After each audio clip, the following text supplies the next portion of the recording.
We head to Southern Africa, where at least 33 people have been arrested at demonstrations in Malawi, including the organizers, after police accused them of inciting violence. People frustrated with rising living costs and government corruption joined the protests, which began in the city of Blantyre and Zomba on Thursday before spreading to the capital city of Lilongwe on Friday. They say cabinet ministers and senior government officials already under corruption allegations must be investigated, not just fired or forced to resign. Earlier this week, Agriculture Minister Lobin Low and his deputy Medalitso Werema were sacked for alleged incompetence and negligence by the president. Despite the arrest of protesters on Friday, more anti-government rallies are planned in the northern city of Mzuzu. Joining us is Kunle Falowo, African Affairs Analyst. He joins us from Indianapolis, United States. Good evening to you, Kunle. Yes, thanks for having me. Great. Now, let's look at the issues behind the protests. High cost of living and corruption within the government. What is your take on this? Well, definitely, the country is not being properly run. There seems to be a lot of chaos and lack of insensitivity on the part of the government. And not too long ago, they had fuel scarcity in the entire country that wasn't really comfortable with the entire situation. And then the government spokesperson came out to say that they didn't have enough funds to procure petroleum products to serve the entire country. This shows that the government are not really doing enough to cater to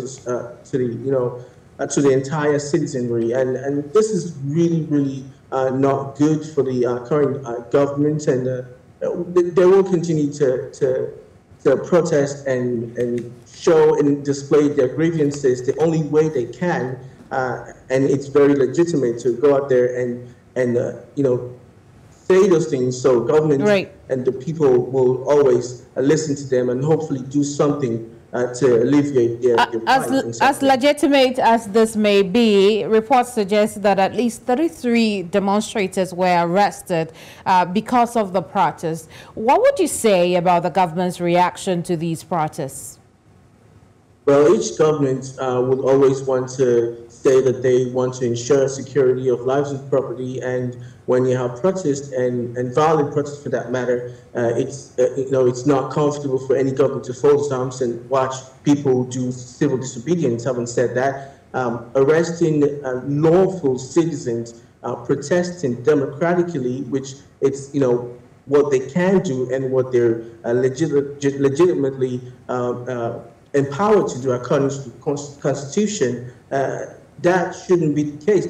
The non-violent means of protest should not, the protesters should not be, arrested if they're not, causing any form of chaos or destroying property or, doing things that they're not supposed to. Having said that, people need to be encouraged and advised to carry out their civil disobedience and protest in a very lawful manner to avoid further arrest by the authorities.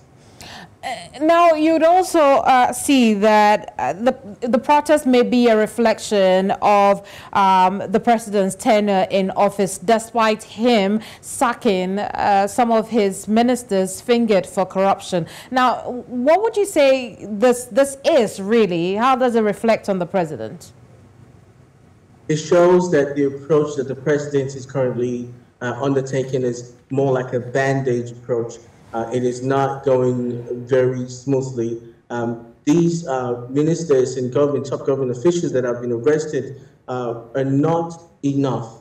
Let's look at the former agriculture minister that was involved in the procurement of fertilizers. For his people, there was $750,000 engaged with another British company, and he went down the drain. Yes, he was arrested, but that's not enough. The government isn't really doing enough, aside from just being shamed and fired. What happens to the funds? Are they actually getting the funds? Are they using the funds for what it's being meant for?